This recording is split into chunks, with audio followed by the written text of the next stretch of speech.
10 years ago, if you told me I was going to be a photographer and a writer, I'd tell you you were crazy.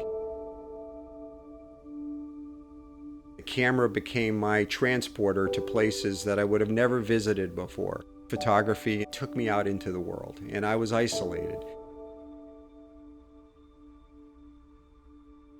The backstory for me is really simple. As a teenager, my entire psyche and future was around playing baseball. And I ended up getting hurt, and it all went away in a heartbeat. And there wasn't anything else, nothing. High school turned into college, and there was nothingness. And so the only thing that I could turn to was to be like my father, which was to be very good in business. But it came with a price, because on my daily walk into work, I'd usually have a water bottle filled with vodka to try to get through, because it was a very meaningless life. It wasn't something that I wanted, and I never figured out what I could replace the loss of baseball with. Alcohol started to affect my family, and I ended up getting arrested for drunk driving on 3 separate occasions over a 3-month period, which is really hard to do. I was given the option of going to jail for 6 months or to attend a rehab facility. And actually at that point I attempted to end it, and I got admitted to a psychiatric hospital. There was a physician who had been in the same place I had been that looked at me one day and stared me in the eye and said, "I really think you can make this. Trust me, let go." No matter how someone is in terms of their depression or alcoholism, that sometimes one kind word can make all the difference.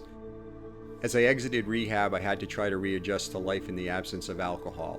As I listened one night to a woman speaking about finding your passion in life, brought up the example of a bipolar alcoholic businessman that had found peace and meaning in the editing and taking of photographs. And for some reason I tuned in for a split second and heard that line. And I do believe to this day that if I hadn't heard that line, I would not be a photographer today.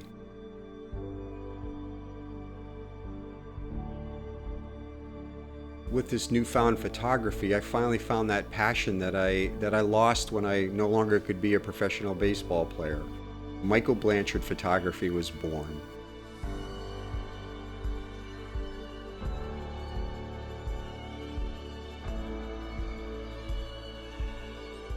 So I posted a picture on Facebook, and I didn't get any answers immediately, so I went to my daughter and showed it to her, and she was kind enough to hit the like button. I had no idea that the posting and writing would become so popular. After a few years of writing on Facebook, I said, I want to write a book. The book was images and learnings and hope.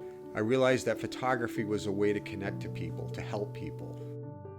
The other day I had a woman who, after 6 months of chemotherapy, she sent me a picture of her with my book in her hands called Fighting for My Life. She had no hair. It was her last treatment. And she said, "Michael, thank you. Fighting for my life means more than alcoholism or addiction. It means you got me through the chemotherapy. You gave me the hope that I could get through this chemotherapy."